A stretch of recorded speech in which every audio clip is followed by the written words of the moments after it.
रामकृष्ण हरी. श्रावण महिन्यातल्या चिंतनमालेमध्ये जगद्गुरू श्री संत तुकाराम महाराजांच्या गाथेतील काही निवडक अभंगाचं चिंतन आपण करतोय.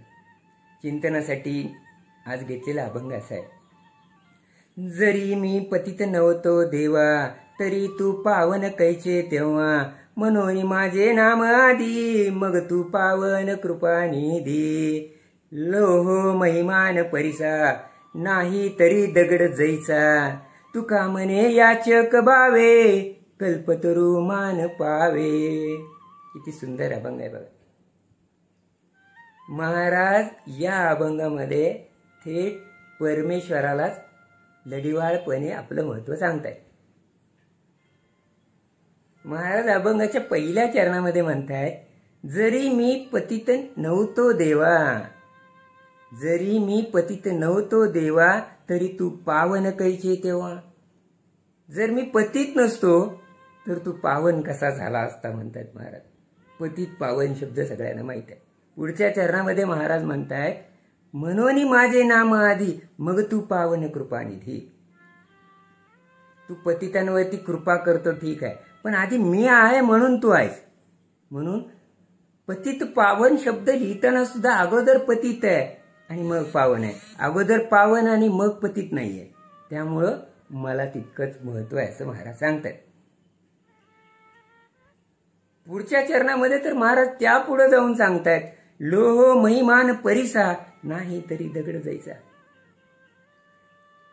लोखंडामुळं परिसाला महिमा आहे म्हणतात महाराज. लोखंड नसतं तर परिसाचं काय काम. जेव्हा परिस लोखंडाला लावला जातो तेव्हा लोखंडाचं सोनं होतं, बरोबर. पण लोखंडच नसलं तर परिसानं काय केलं असतं. परिस पण एक दगड होऊनच राहिला असताना असं महाराज सांगतात. आणि शेवटच्या चरणामध्ये म्हणतात, तुका म्हणे याचक भावे, कल्पतरू मान पावे. महाराज म्हणतायत, कल्पतरू नावाच्या वृक्षाखाली जर कोणताही याचक आला आणि त्याच्या मनामध्ये जी इच्छा बोलेल ती इच्छा कल्पतरू पूर्ण करू शकतो. पण कधी याचक आला तर ना, याचक आला तरच कल्पतरू ते करू शकतो, नाहीतर कल्पतरूच्या कल्पतरूपणाला काय अर्थ आहे असं महाराज सांगतात. परमेश्वराला सुद्धा ठणकावण्याची ताकद महाराजांमध्ये आहे. महाराज खूप मार्मिकपणे सांगतायत, आपण जे असतो ते आपल्यामुळं नाही, आपण दुसऱ्या कुणामुळं असतो हे महाराजांना थोडक्यात इथं सांगायचं. महाराजांच्या या अभंगाचं चिंतन करताना आपण ही गोष्ट लक्षात ठेवली पाहिजे, आपण पण जे कुणी आहोत ते दुसरं कुणामुळे तरी आहोत. म्हणजे जसं की आम्ही शिक्षक आहोत तर आमच्याकडे विद्यार्थी आहेत म्हणून आम्ही शिक्षक आहोत, नाहीतर आम्ही शिक्षक कुणाचे.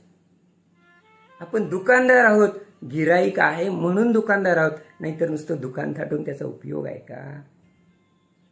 बाप आहे, लेक आहे म्हणून बाप आहे, आई आहे, मूल आहे म्हणून आई आहे.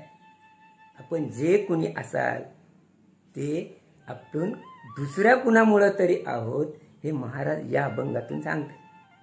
आपण एवढंच चिंतन करूया सदैव, आपण जे कुणी आहोत ते मी आणि मी आणि मी हे संपवून मी कुणामुळं तरी आहोत याची सदैव जाणीव ठेवूया. आज इथंच थांबूया.